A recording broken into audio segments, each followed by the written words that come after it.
measurement of high voltage and current that we have to discuss today is one of the small concept.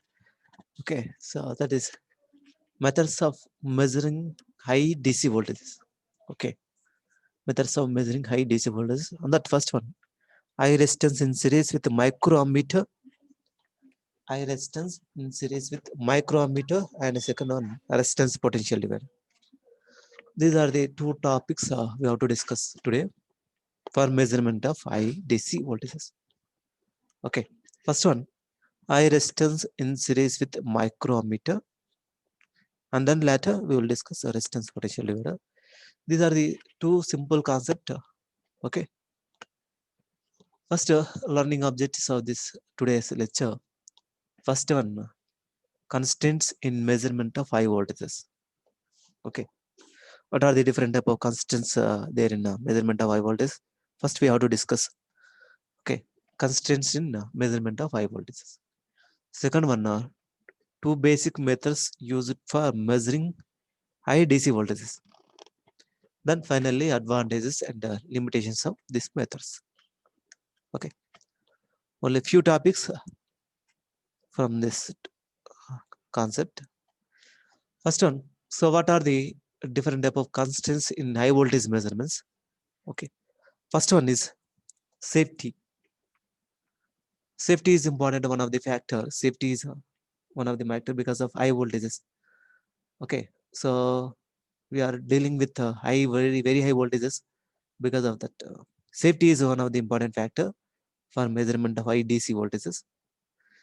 You know, well, for generation of high DC voltages, we are already studied in the second unit. Now we are to concentrating on measurement of high DC voltages. Safety on that measuring devices and personnel must be protected against over voltages and any induced voltages due to stray inductance and capacitance. Okay, this is the one of the factor, one of the constant. Okay, next one, linear extrapolation. Second one, linear extrapolation. So in this linear extrapolation behind there, range is not valid as they have to be calibrated for the complete operating range. Okay, the equipments must be calibrated for complete operating range. Because there is the second one, and the third one, electromagnetic interferences. Because of this, there are some errors present in the measurement. Okay, for measurement of DC, high DC voltages. In AC also there are errors because of electromagnetic interference. Okay, electromagnetic interferences causes errors in measurement of impulse voltage and currents, hence these must be minimized. Okay, so this is one of the important constraint for measurement of high DC voltage. Next one, atmospheric factors. Atmospheric factors also is one of the main constant. It will be affecting on equipment. It may cause the errors for measurement of high DC voltages. Measurements are affected by atmospheric conditions as air density correction factor along with the humidity factor must be introduced. Okay, understand. Measurements are affected by atmospheric conditions as their hence air density correction factor and along with the humidity factor must be introduced. By introducing these two factors, we have to correct the errors. Okay, so these are the four constants for measurement of high DC voltages we have to consider. Okay. Second one, next, first one on that measurement of high DC voltages on that first one. So what is the first one? High resistance in series with microammeter. No? High resistance in series with microammeter on that first. This is the experiment circuit diagram. High ohmic resistance with microammeter. Measurement of high DC high DC current. Okay. And high DC voltage by using ohmic resistance with microammeter. Okay. So you know, well, high voltage terminal is connected to the one side of the equipment and another side is connected to the ground.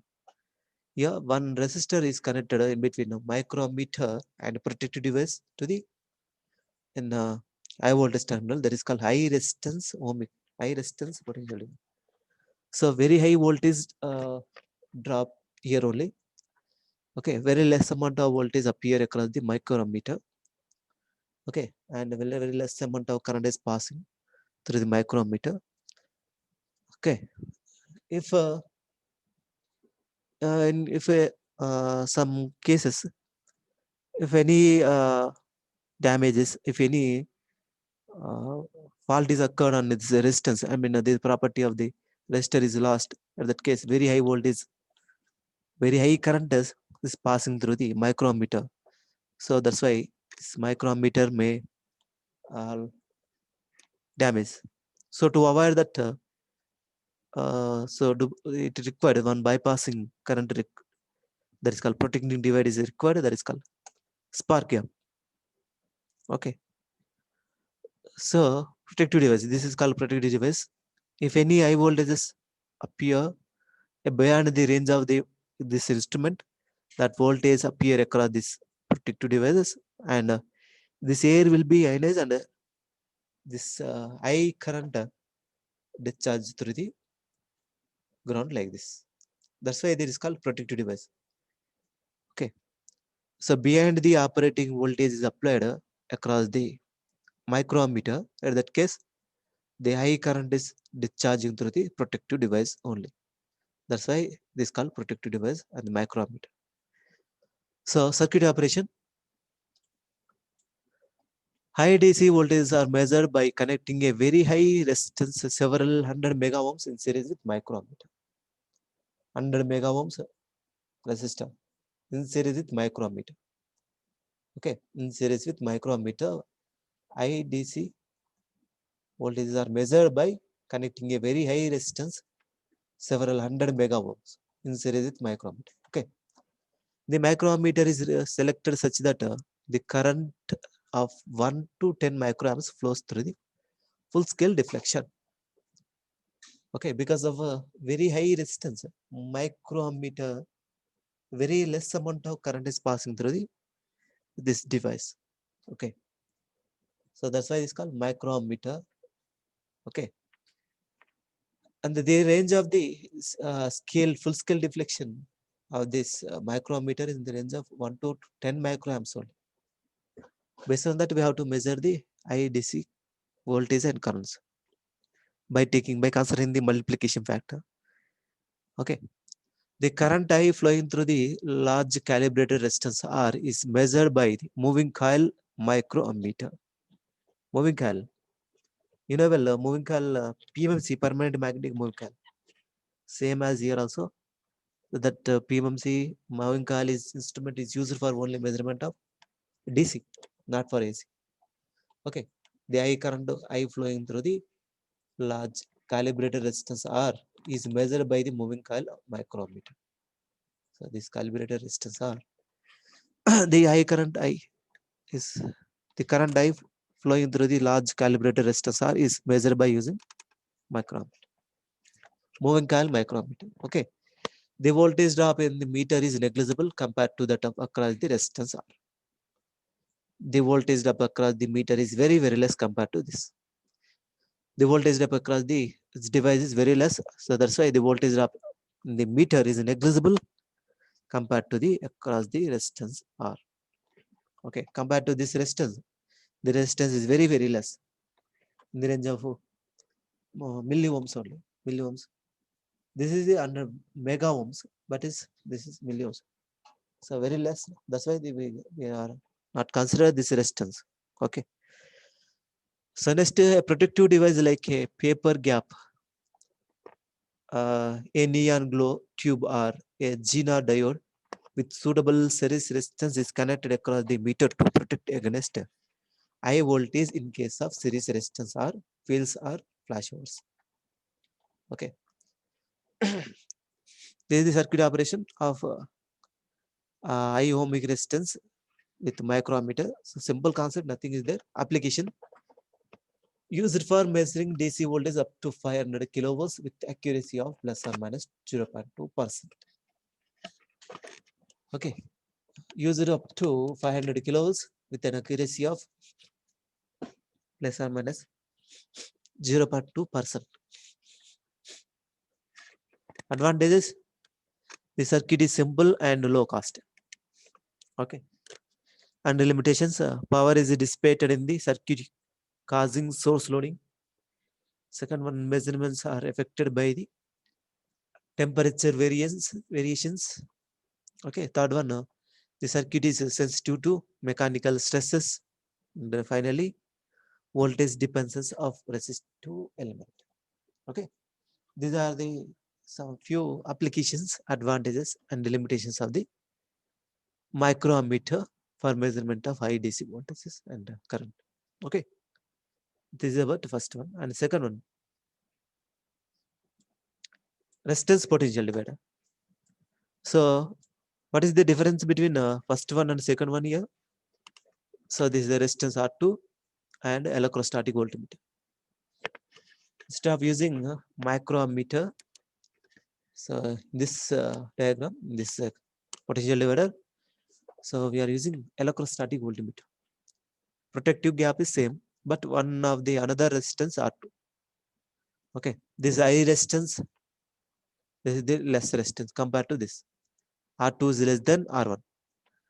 So instead of using microammeter, so we have to use electrostatic voltmeter for measurement of high voltages.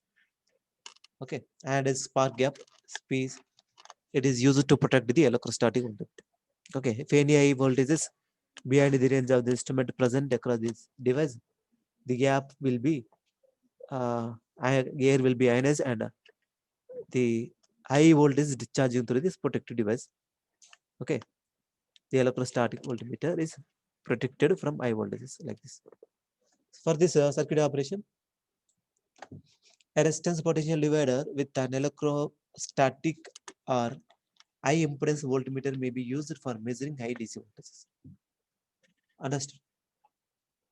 For high DC voltage measurements, a resistance potential divider with an electrostatic or high impedance voltmeter, vacuum tube voltmeter, or electrostatic voltmeter is having high internal impedance used for measurement of high DC voltages. Okay, this is the first one. Second one, the influence of temperature and voltage on the elements is eliminated in the voltage divider arrangement. Temperature and voltage on elements is eliminated in the voltage divider arrangement. Okay, because of temperature, the resistance of the resistor is changes. So that can be eliminated if you are using divider arrangement. Okay, the magnitude of high voltage is expressed as V is equal to R1 plus R2 by R2 into V2. So just like as a potential divider, where V2 is the voltage across the R2. So just take the voltage division rule. Okay, the total voltage V is expressed, that's called voltage across the electrostatic voltmeter. V is measured by this formula. What is the voltage across the R2? That is nothing but electrostatic meter voltage. V2 is here. We have to measure the V2 by using electrostatic voltmeter V2. Okay, V is called total voltage. V2 is called voltage measured by using electrostatic voltmeter. Okay, so these two are parallel. Here, R2. The electrostatic voltmeter is connected across the R2. That's why this voltage across this device can be measured by using electrostatic voltmeter. That is called V2. Okay, a corona-free termination is necessary to prevent the charges at high voltage ends. Okay. Next, finally, with the sudden change in voltage or short circuits, flashover or damage may occur to the divider elements due to stray capacitance. Okay. Voltage controlling capacitors can be connected across the divider elements. This is one of the another important point. Sudden change in voltage or short circuit, flashover or damage may occur to the divider element due to stray capacitance, that is external capacitance. Okay, the voltage controlling capacitors can be connected across the divider element. So this is about circuit operation of the resistance potential divider for measurement of DC voltages. Okay, application. used for measuring DC voltage up to 500 kilovolts with an accuracy of plus or minus 0.5%. Okay, 500 kilovolts. Previous but micrometer is also 500 kilovolts, but accuracy 0.2% here plus or minus 0.5%. Okay, so this is about measurement of high DC voltages by using micrometer and resistance potential divider method. Okay. So summary, so measurement of high voltages need careful consideration to safety, electromagnetic interference, interpolation, and atmospheric factors. Okay. High resistance in series with the micrometer method involves temperature dependence and source loading. And next third one, potential divider method overcome the drawbacks of above method like input dependencies on temperature and voltage variation. Okay, if you are using one resistor, okay, in this only one resistor now, because of the temperature, the resistance of this resistor it changes. That's why it may cause the errors.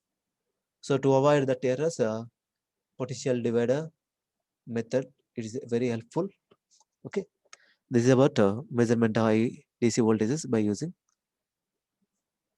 potential divider method and micrometer method. It's clear.